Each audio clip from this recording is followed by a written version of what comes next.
Bismillahirrahmanirrahim. Assalamualaikum warahmatullahi wabarakatuh. Alhamdulillah, pada kesempatan kali ini saya akan menjawab pertanyaan terkait apa yang dimaksud dengan riba dalam perspektif agama samawi, yaitu agama Islam, Kristen, dan agama Yahudi. Riba memiliki interpretasi dan pemahaman yang berbeda dalam Islam, Kristen, dan agama Yahudi. Berikut adalah penjelasan umum tentang pandangan dan definisi riba dalam ketiga agama tersebut. Yang pertama ialah agama Islam.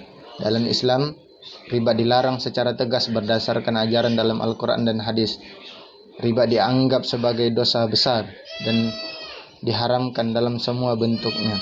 Dan dalam konteks Islam, riba merujuk pada penambahan atau pengambilan keuntungan tambahan yang tidak adil dalam transaksi keuangan, terutama dalam pinjaman uang. Riba dikategorikan menjadi dua jenis. Riba nasi'ah, yaitu riba yang terjadi dalam pinjaman uang, dan juga riba fadl yang terjadi dalam transaksi jual beli komoditas. Dan adapun riba dalam pandangan agama Kristen ialah riba memiliki variasi. Secara umum, ajaran Kristen menekankan prinsip kasih, adil, dan bertanggung jawab dalam hubungan manusia. Beberapa denominasi Kristen mengikuti prinsip-prinsip moral yang melarang membebankan bunga pada pinjaman dengan tujuan memanfaatkan orang lain secara finansial. Namun dalam beberapa konteks, praktik pemberian dan pengambilan bunga dianggap dapat dibenarkan jika dilakukan secara adil dan bertanggung jawab.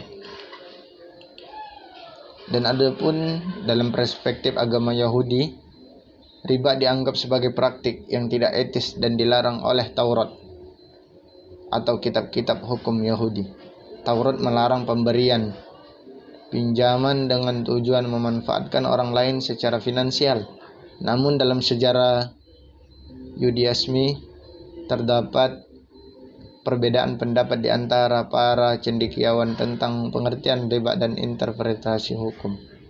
Beberapa pemikir menganggap riba sebagai bunga yang dikenakan atas pinjaman uang, sementara yang lain menginterpretasikannya secara lebih luas, mencakup berbagai praktik-praktik yang tidak adil dalam transaksi keuangan.